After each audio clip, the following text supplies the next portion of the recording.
Okay, I'll just show you how to stream audio, play music through the Bluetooth audio system in this 2021 Hyundai Bayon. You can also play your audio books through it once it's set up properly.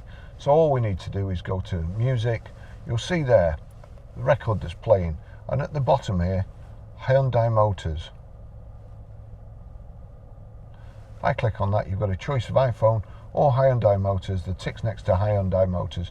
That means that anything that plays on this will come through here if I've got it set properly. So we go to media, and there you go. That's it.